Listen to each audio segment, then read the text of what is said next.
ನಮಸ್ಕಾರ. ಇಂದು ಮಾಡುತ್ತಿರುವ ಹೊಸ ರೆಸಿಪಿ ಸಿಹಿ ಕುಂಬಳ ಪುಟ್ಲಕಾಯಿ ಅಂತಲೂ ಹಳ್ಳಿಯಲ್ಲಿ ಹೇಳ್ತಾರೆ. ಸಿಹಿ ಕುಂಬಳಕಾಯಿ ಬಜೆ.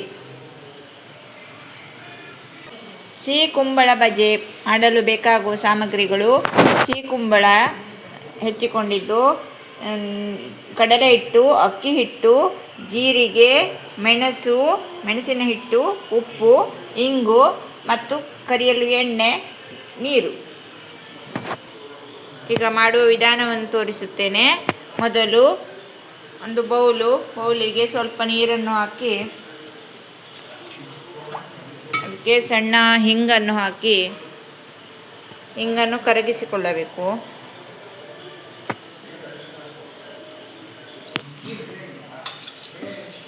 ಹಿಂಗು ಕರಗಿದ ನಂತರ ಉಪ್ಪನ್ನು ಹಾಕಬೇಕು. ಉಪ್ಪನ್ನು ಹಾಕಿ ಕರಗಿಸಿಕೊಂಡು ಜೀರಿಗೆಯನ್ನು ಹಾಕುತ್ತಿದ್ದೇನೆ. ಮೆಣಸಿನ ಹಿಟ್ಟನ್ನು ಹಾಕುತ್ತಿದ್ದೇನೆ.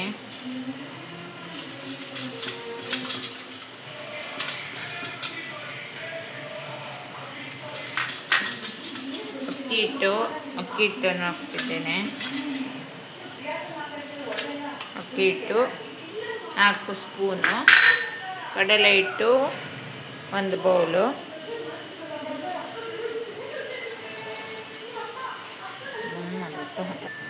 ಸ್ವಲ್ಪ ನೀರನ್ನು ಹಾಕಿ, ಎಷ್ಟು ಬೇಕೋ ಅಷ್ಟು ನೀರನ್ನು ಹಾಕಿ ಚೆನ್ನಾಗಿ ಕಲಿಸಿಕೊಳ್ಳೋಣ.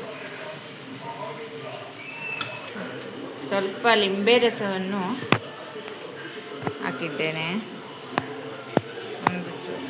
ಅರ್ಧ ಲಿಂಬೆ ಹುಳು, ಸ್ವಲ್ಪ ರಸ. ಅದಕ್ಕೆ ಎಣ್ಣೆಯನ್ನು ಹಾಕಿಕೊಂಡಿದ್ದೇನೆ. ನಾನು ಕೊಬ್ಬರಿ ಎಣ್ಣೆಯಿಂದ ಕರಿಯುತ್ತಿದ್ದೇನೆ. ಈಗ ಸರಿಯಾಗಿ ಮಿಕ್ಸ್ ಮಾಡಿಕೊಂಡು ಇದು ಸಿಹಿ ಕುಂಬಳ ಪುಟ್ಲಕಾಯಿ ಇದರದ್ದು ಪೀಸನ್ನು ಹಾಕಿ ಒಂದೊಂದಾಗಿ ಬಿಡಬೇಕು.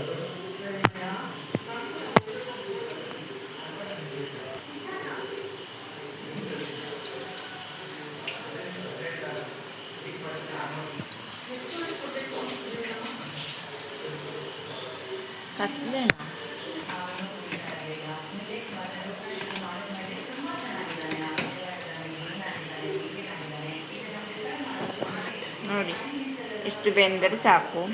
ಗರಿಗರಿಯಾದ ಪುಟ್ಲಕಾಯಿ ಬಜೆ ರೆಡಿ.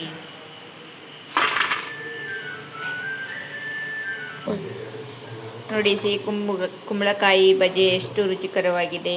ನೋಡಿ, ನನ್ನ ರೆಸಿಪಿಯನ್ನು ಇಷ್ಟಪಡಿ ಲೈಕ್ ಮಾಡಿ, ಶೇರ್ ಮಾಡಿ, ಸಬ್ಸ್ಕ್ರೈಬ್ ಮಾಡಿ. ಧನ್ಯವಾದಗಳು.